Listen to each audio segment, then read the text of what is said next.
साथियों, जय श्री राम, जय जगन्नाथ।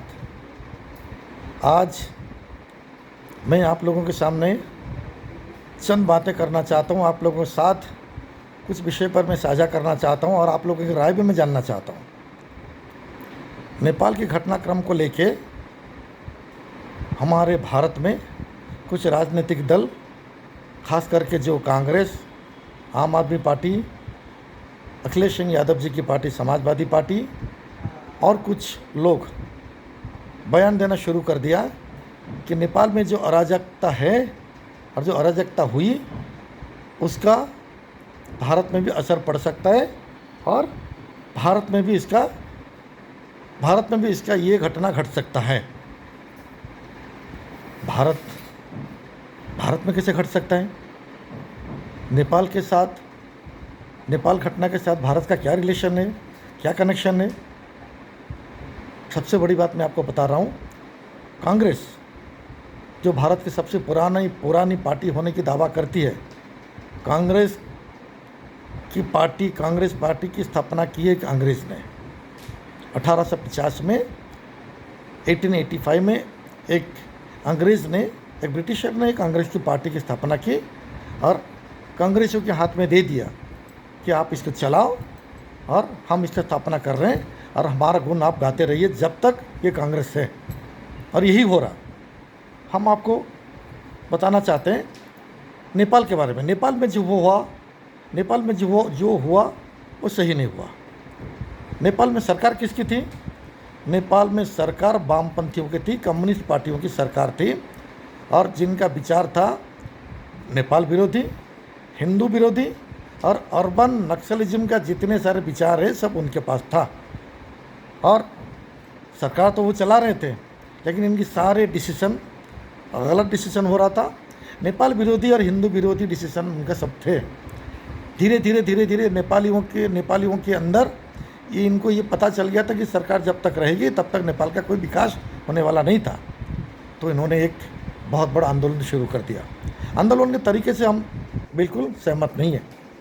किसी भी राष्ट्र में अगर आपको आंदोलन करना है सरकार के खिलाफ, सिस्टम के खिलाफ, तो इस तरह का आंदोलन हम बिल्कुल स्वागत नहीं करते हैं। हम उनका मजम्मत करते हैं, हम उनके खिलाफ बोलते हैं। किसी को मारना, किसी को पीटना, जिस हिसाब से नेपाल की जनता, नेपाल के युवाओं ने मंत्रियों का, प्रधानमंत्री को दौड़ा के पीट रहे हैं, ये हमें मंजूर नहीं है और हमें वो चाहिए भी नहीं। कि हम हिंसा में विश्वास नहीं रखते हैं।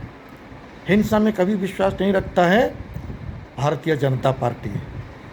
हिंसा में कभी भी यकीन नहीं रखता है संघ के विचारक और संघ के हमारे प्रचारक। संघ कभी हिंसा में विश्वास नहीं रखती है। हाँ, हिंसा में अगर कोई विश्वास रखती है तो वो कांग्रेस पार्टी, आम आदमी पार्टी और ये अखिलेश सिंह यादव की पार्टी, समाजवादी पार्टी, इन्होंने कई नमूना पेश किए हैं। ये 1942 से लेके 1947 की जो घटना घटी, कांग्रेस बहुत बार भारत में दंगा करवाए, हिंदू मुसलमान के दंगा करवाए, फिर बाद में आखिर में इन्होंने भारत का विभाजन करवाया, पाकिस्तान बनवाया, फिर भारत के लोगों को झुंझुना पकड़ा दिया, हम आपको आज़ादी दिला दी। आज़ादी इन्होंने नहीं दी, इन्होंने भारत का विभाजन किया सत्ता के लिए। हम आते हैं नेपाल के बारे में। ये कांग्रेस का कई लोग बोलते हैं कि यहाँ पे नेपाल में जो स्थिति बनी, अराजक स्थिति बनी, भारत में बन सकता है। और ये समाजवादी पार्टी का जो सांसद है संजय सिंह, ये बहुत उलूल जुलूल की बात करते हैं। हम संजय सिंह के साथ तमाम कांग्रेस के नेताओं को चैलेंज करते हैं। हम आह्वान करते हैं, अगर आप लोगों में हिम्मत है तो नेपाल जैसी स्थिति भारत में पैदा करके देखिए। हमारे भारत की युवा शक्ति, मातृशक्ति, हमारे भारत के किसान शक्ति, हमारे भारत के शिक्षित वर्ग, हमारे भारत के हर वर्ग के लोग आप लोगों को कड़ी से कड़ी जवाब देंगे। और हम सिस्टम से चलना चाहते हैं, लोकतंत्र में हम यकीन रखते हैं। लोकतंत्र में कोई भी बात आपको करनी है तो सिस्टम के अंदर रह के करिए, हमें कोई दिक्कत नहीं है। लेकिन आप गुंडागर्दी करने की कोशिश करोगे सड़क पर भी हम आपको जवाब देंगे। हमारी पुलिस आपको जवाब देगी। बाबा साहब अम्बेडकर की दी हुई संविधान के जरिए हम आपको जवाब देंगे। हम आपको वो मजा चखाएंगे कि आपके सारे के सारे भारत विरोधी सपने चूर चूर हो जाएगा। याद रखिए इस बात को। और मैं आपको बताता हूँ, कांग्रेस वाले सुन लो मेरी बात कान खोल के। कांग्रेस कोई पार्टी नहीं है, कांग्रेस इस्लामिक जिहादियों की पार्टी है। आप भारत का विभाजन कर चुके हैं, फिर दोबारा भारत का विभाजन करके नकली गांधी परिवार के एक 56-57 साल के युवा को आप प्रधानमंत्री बनाने के लिए, भारत के विभाजन के लिए आप षड्यंत्र मचा रहे हैं। और वो षड्यंत्रों को हम नाकाम कर देंगे। 2014 के बाद भारत विश्व गुरु पटल पर अपना नाम स्वर्णिम अक्षर में लिखने के लिए तैयार है और कर रहा है। सारे लोग चाहे किसी भी वर्ग में कोई भी काम करे, कोई भी कुछ करे, वो भारत को विश्व गुरु बनाने के लिए जो जो तरीका है और जो जो उसका इच्छा है और जो उसका जो कंट्रीब्यूशन है वो कर रहा है। नरेंद्र मोदी जी के ऊपर भारत की जनता ने बिल्कुल सही मायने में इन्होंने भरोसा जताया और सही आदमी के हाथ में, सही नेता के हाथ में सरकार है, शासन है। आप चिंता मत करिए। भारत और नेपाल का रिश्ता पहले भी अच्छा था, आज भी अच्छा रहेगा।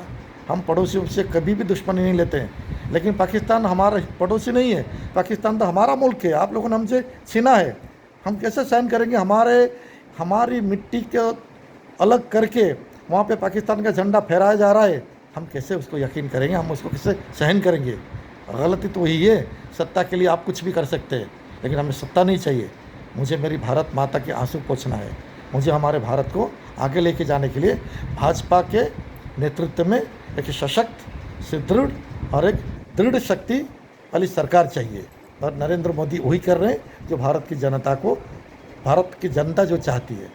हम तैयार बैठे हैं भारत को विकासशील और एक प्रगतिशील राष्ट्र बनाने के लिए। सबका साथ, सबका विकास लेके जो मंत्र हम मिली है उसी के राह पर हम लोग चल रहे हैं और चलेंगे। कितना भी आप झूठा भ्रम फैला दो, जनता इसमें टस से मस नहीं होने वाली है।